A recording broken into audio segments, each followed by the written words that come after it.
প্রিয় শিক্ষার্থীরা, আশা করি তোমরা সকলেই ভালো আছো। তোমরা যারা 2021 সালের এসএসসি পরীক্ষার্থী, তাদের যে ভূগোল অ্যাসাইনমেন্টে দেওয়া হয়েছে দ্বিতীয় সপ্তাহের জন্য, সেই অ্যাসাইনমেন্টের উত্তর নিয়ে আমরা আজকে আলোচনা করব। দেখব সেই অ্যাসাইনমেন্টের উত্তরটি তোমরা কীভাবে লিখবা। ঠিক আছে, তো এখানে তোমাদের যে অ্যাসাইনমেন্টটি দেওয়া হয়েছে সেখানে বলা হয়েছে তোমাদেরকে 4টি প্রশ্ন করা হয়েছে। এখানে তো 4টি প্রশ্নের ভিতরে প্রথম প্রশ্নটি করা হয়েছে যে ভূগোলের ধারণা, পরিবেশের ধারণা বর্ণনা করতে হবে। দ্বিতীয় প্রশ্ন বলা হয়েছে ভূগোলের পরিধি বর্ণনা করতে হবে। তৃতীয় প্রশ্ন বলা হয়েছে ভূগোলের শাখা এবং পরিবেশের উপাদান ও প্রকারভেদ বর্ণনা করতে হবে। 4 নম্বর সর্বশেষ প্রশ্ন করা হয়েছে যে ভূগোল ও পরিবেশের উপাদানসমূহের আন্তঃসম্পর্ক বিশ্লেষণ করতে হবে। তো এই 4টি যে প্রশ্ন, এই 4টি প্রশ্নের আলোকেই তোমাকে অ্যাসাইনমেন্টে লিখতে হবে।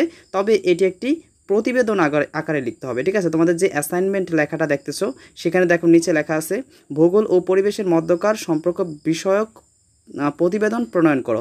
ঠিক আছে, অর্থাৎ প্রতিবেদন আকারে লিখতে হবে। প্রতিবেদন ছাড়া তুমি এমনিতে বর্ণনা আকারে লিখলে কখনোই হবে না, তোমার এটা কখনোই তুমি নাম্বার পাবা না। অবশ্যই প্রতিবেদন আকারে লিখতে হবে। ঠিক আছে, তো অবশ্যই প্রতিবেদন আকারে আমি এখন তোমাদেরকে দেখাবো যে প্রতিবেদন আকারে তোমরা কীভাবে লিখবা। তোমরা অনেকে হয়তোবা প্রতিবেদন সম্বন্ধে ভালো করে আইডিয়া আছে, কারণ তোমরা বাংলা ব্যাকরণে প্রতিবেদন শিখছো। সেই প্রতিবেদন আকারে কিন্তু এখানে এই অ্যান্সারটা তৈরি করতে হবে।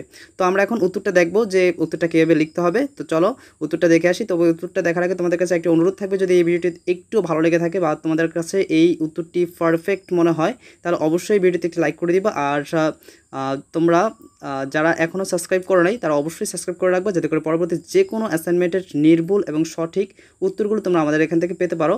কারণ আমাদের এই অ্যাসাইনমেন্টগুলো কিন্তু খুব বিবেচনা করে তারপরে তৈরি করা হয়, আর যাতে করে তোমরা একটি ভালো রেজাল্ট করতে পারো। ঠিক আছে, কারণ এই অ্যাসাইনমেন্টগুলো খুবই গুরুত্বপূর্ণ তোমাদের জন্য, তাই আমরা অনেক বিবেচনার পরে তারপরে তোমাদের এই অ্যাসাইনমেন্টগুলো তৈরি করি।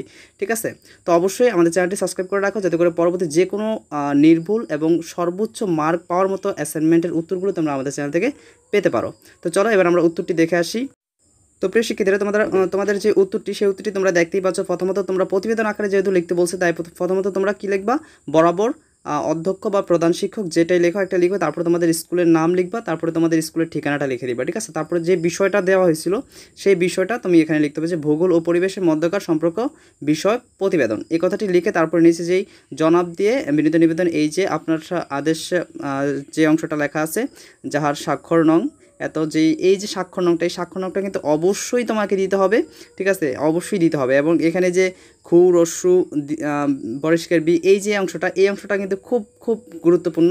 এটা কিন্তু এখানে যা আছে তোমরা ঠিক তাই দিবা। ঠিক আছে, তো এই অংশটা যা আছে তাই লিখবা। হ্যাঁ, শুধু স্কুলের নামটা যদি স্কুলের নাম দিতে চাও তাহলে দিতে পারো, আর যদি না দাও তাহলে কোনো সমস্যা নেই, এখানে যেভাবে আছে এভাবেই দিতে পারো। তো এতটুকু, এই প্রথম অংশটা কিন্তু খুবই গুরুত্বপূর্ণ। এই প্রথম অংশটা যেভাবে আছে ঠিক একইভাবে তুলবা, শুধু তোমাদের স্কুলের নাম এবং ঠিকানা এই দুইটা জিনিস পরিবর্তন হবে, আর বাকি সব কিছু কিন্তু ঠিক থাকবে। এখানে কোনো রকম পরিবর্তন করবা না। এখানে অবশ্যই খুবই গুরুত্বপূর্ণ, কারণ এই জায়গাটাই প্রথম তোমাদের প্রতিবেদনের মূল বিষয়টাই কিন্তু এটা, প্রথম সাইডটা। তো এটা যেভাবে আছে এভাবে উঠিয়ে নেবে। তো চলো এরপরে আমাদের যে মূল আলোচনাটা সেটা আমরা কি আসছে সেটা দেখব। তো দেখতে পাচ্ছ মূল আলোচনা এসে, তো এখানে তোমাদের প্রথমত যেহেতু প্রথম প্রশ্নটিতে বলা হয়েছিল ভূগোলের ধারণা দেওয়ার জন্য এবং পরিবেশের ধারণা দেওয়ার জন্য, তাই এখানে প্রথম লিখবে যে ভূগোলের ধারণা। এই কথাটি লিখে এই যে নিচের আলোচনাটি যেটি আছে সেটি ঠিক একইভাবে উঠিয়ে নেবে। এখানে আমার পড়ে শোনানোর কিছু নেই, তোমরা নিজেরা পড়তে পারো এবং লিখতেও পারো। সো আমাকে এখানে পড়ে শোনাতে হবে না, কারণ পড়ে শোনাতে গেলে ভিডিওটা অনেক বড় হয়ে যাবে, আর যার ফলে আমি পড়ে শোনাচ্ছি না। তোমরা নিজেরা লিখে নিও, ভিডিওটা স্টপ করে তারপরে নিজেরা লিখে নিবা। ঠিক আছে, তো এই ভূগোলের ধারণাটি যেভাবে আছে ঠিক একইভাবে তোমরা লিখে নিবে। তারপর আসো পরের অংশটা, আমরা দেখবো যে পরের অংশটা তোমাদের কী লিখতে হবে। তো ভূগোলের ধারণার প্রথম অংশটি লেখার পরে বাকি অংশ সেটি তোমরা এখানে ভূগোলের ধারণার যে বাকি অংশটি সেটি এখানে দেওয়া আছে, দেখতেই পাচ্ছ।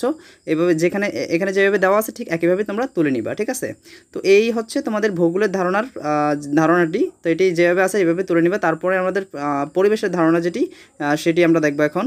তো প্রিয় শিক্ষার্থীরা, তোমরা দেখতেই পাচ্ছ পরিবেশের ধারণাটি এখানে দেওয়া আছে। তো তোমরা এখানে যে পরিবেশের ধারণাটি দেওয়া আছে যেভাবে দেওয়া আছে ঠিক একইভাবে তুলে নিবা, বা নিজেরা কিছু চেঞ্জ করবা, কারণ নিজেরা যেন চেঞ্জ না করলে, এটা কিন্তু আমি তোমাদেরকে আরও কয়েকবার বলেছি যে অবশ্যই কিন্তু তোমরা এগুলো চেঞ্জ করবা, একবার হুবহুব দেওয়ার চেষ্টা করবা না, কিছু কিছু পরিবর্তন করে দিবে, নিজের থেকে বানিয়ে কিছু দেওয়ার চেষ্টা করবা, নাহলে সবার অ্যাসাইনমেন্ট একরকম হলে কিন্তু হবে না। ঠিক আছে, তো অবশ্যই নিজের থেকে কিছু দেওয়ার চেষ্টা করবা। এখানে মাঝে মাঝে কিছু লেখা নিজেরা ঢোকাবা, হ্যাঁ, এর মাঝখানে।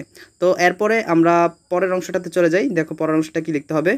তো প্রিয় শিক্ষার্থীরা, তোমাদের দ্বিতীয় যে প্রশ্নটি বলা হয়েছিল সেই প্রশ্নটিতে বলা হয়েছিল যে ভূগোলের পরিধি সম্বন্ধে বর্ণনা করার জন্য। তো এখানে দেখতে পাচ্ছ যে ভূগোলের পরিধিটা দেওয়া আছে। এখানে ভূগোলের পরিধিটা যেভাবে আছে ঠিক একইভাবে তুলে নিবা। ঠিক আছে, তো এরপরের অংশে আমরা চলে যাই।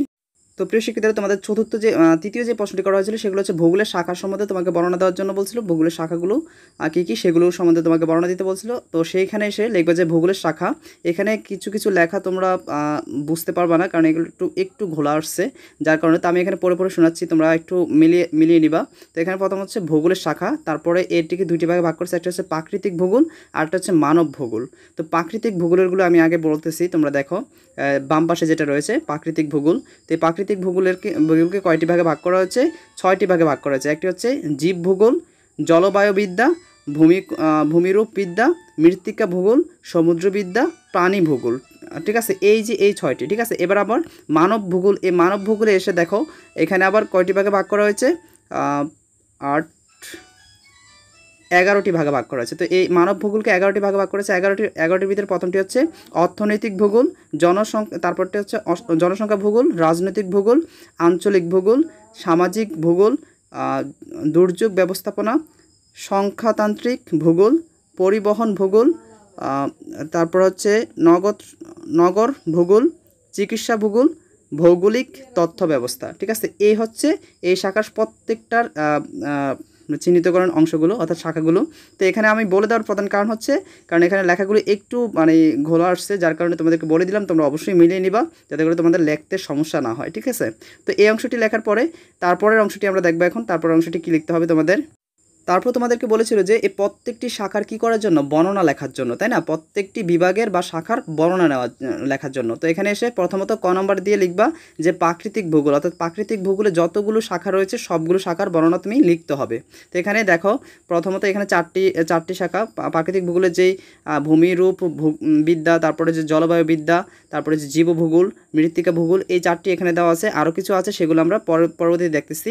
দেখো এই 4টি এখানে যেভাবে রয়েছে সেভাবে উঠিয়ে নিবে, তারপরেরগুলো আমরা এখন দেখব। তো তারপর হচ্ছে সমুদ্রবিদ্যা। ঠিক আছে, এই 5টি হচ্ছে প্রাকৃতিক ভূগোলের অংশ। তারপরে খ নম্বরে এসে লিখবা যে মানব ভূগোল, অর্থাৎ 2টি শাখা ছিল, একটা হচ্ছে প্রাকৃতিক ভূগোল আর একটা হচ্ছে কি মানব ভূগোল। তো এখানে এসে খ নম্বরে এসে মানব ভূগোল লিখবা। মানব ভূগোলের সেই শাখাগুলো রয়েছে সেই শাখাগুলো তোমাকে আবার বর্ণনা দিতে হবে। তার এখানে এসে প্রথমত অর্থনৈতিক ভূগোল, তারপর হচ্ছে জনসংখ্যা ভূগোল, এই 2টি বর্ণনা দিবে। তারপরে আসো তারপরের অংশটা কী বর্ণনা আছে সেটা দেখে আসি। তারপর অংশটা দেখতে পাচ্ছ 3 নম্বর, 4 নম্বর, 5 নম্বর এরকম করে 7 নম্বর পর্যন্ত আছে। তোমরা এগুলো যেভাবে আছে ঠিক একইভাবে তুলে নিবা। ঠিক আছে, এখানে আমরা বলে কিছু বলার কিছু নেই, তোমরা নিজেরা তুলে নিবা।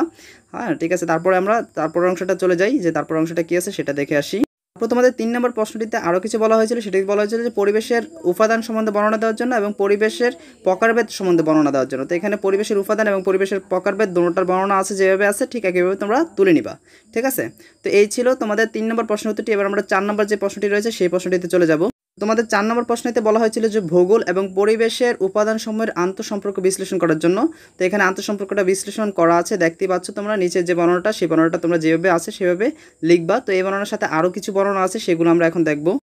তো এরপরে ওই আগের অংশটা লেখা হলে তারপরে এখানে 1 নম্বর, 2 নম্বর দিয়ে 4 নম্বর পর্যন্ত যে অংশগুলো লেখা আছে ঠিক একইভাবে তোমরা লিখে নিবা। ঠিক আছে, তো এতটুকু লেখার পরে তারপরে তোমাদের সর্বশেষ অংশ যেটা সেটা আমরা এখন দেখব। সর্বশেষ অংশটা কি লিখতে হবে? তো শেষ অংশটা লেখার আগে তোমাদের কাছে একটি কথা, তোমরা আসলে উত্তরের জন্য অনেক পাগল হয়ে থাকো। বিষয়টা হচ্ছে উত্তরের জন্য এত পাগল হয়ে থাকার কিছু নেই, তোমরা যেটা পাইছো সেটা আগে সুন্দর করে লিখবা। ঠিক আছে, সুন্দর করে লিখবা, কারণ তোমাদের এই অ্যাসাইনমেন্টের উপরে যেহেতু তোমাদের যেই এসএসসি সার্টিফিকেটটা হবে, তো সেহেতু তোমরা আগের একটা করে ধীরে ধীরে লেখো, এত হস্তবোধ হওয়ার কিছু নেই, খুব আস্তে ধীরে লেখো সুন্দর করে। কিন্তু বিষয়টা হচ্ছে তোমাদেরকে তাড়াতাড়ি দেওয়াটা এত সহজ না, কারণ বিষয়টা হচ্ছে তোমরা জানো যে আমাদের এই চ্যানেলটিতে সবচেয়ে নির্ভুল উত্তরগুলো প্রেরণ করা হয়। তো আমার এই নির্ভুল উত্তরগুলো তৈরি করতে কিন্তু আমার সময় লাগে। আর তোমরা শুধু তোমাদের একার যে আমি অ্যাসাইনমেন্ট তৈরি করছি তা না, এখানে সব ক্লাসেরই অ্যাসাইনমেন্ট তৈরি করতে হয়। সো একটু সময় তো আমার লাগেই। সো অবশ্যই নির্ভুল উত্তরগুলো পাওয়ার জন্য তো একটু অপেক্ষা করতেই হবে। তো এত দৌড়াদৌড়ির কিছু নেই, তোমরা আস্তে ধীরে করবা। ঠিক আছে, কারণ দৌড়াদৌড়ি করতে গেলে তোমাদের কী হবে, আর অ্যাসাইনমেন্টটা সুন্দর করে লিখতে পারবে না, ফলে তোমরা নাম্বার বেশি পাবা না। ঠিক আছে, তো চলো এরপর অংশটা আমরা দেখে আসি কী লিখতে হবে তোমাদের। তো আবারও বলছি যে অবশ্যই ভালো করে উত্তরগুলো লিখবা, কোনো রকমের যেন কোনো রকম সমস্যা না হয়, কোনো রকমভাবে যে নাম্বার কম না আসে সেভাবে লক্ষ্য করে সুন্দর করে লেখার চেষ্টা করবা। ঠিক আছে, তো এরপর অংশটা আমরা এখন দেখব। তো প্রিয় শিক্ষার্থীরা, তোমাদের সর্বশেষ এখানে দেখতে পাচ্ছ 5 নম্বর, 6 নম্বর, 7 নম্বর এই ওই আগের অংশের সাথে এই অংশটা কিন্তু লিখে নিবা। তারপরে সর্বশেষ তোমাদের সবচেয়ে গুরুত্বপূর্ণ বিষয় হচ্ছে, প্রথম অংশটা তো প্রতিবেদনের সবচেয়ে গুরুত্বপূর্ণ বিষয়, তারপর লাস্টের অংশটাও কিন্তু প্রতিবেদনের জন্য খুবই গুরুত্বপূর্ণ বিষয়, ঠিক আছে। তো এখানে এসে লিখবা যে প্রতিবেদকের নাম, ঠিক আছে, অর্থাৎ তোমার নিজের নাম হবে এখানে। তারপরে প্রতিবেদকের ঠিকানা, অর্থাৎ তোমার নিজের ঠিকানাটা হবে, ঠিক আছে, তুমি কোথায় থাকছো সেই ঠিকানাটা তুমি এখানে দিবা। তারপর প্রতিবেদনের সময়, অর্থাৎ তুমি এটা কখন তৈরি করেছো, মানে এই যে এখন তোমরা এটা লিখবা, ঠিক আছে, তো ওই সময়টা তোমাকে দিতে হবে। তারপরে তারিখটা দিতে হবে যে কত তারিখে তুমি এটা লিখছো, ঠিক আছে, সেই তারিখটা তোমাকে এখানে দিতে হবে।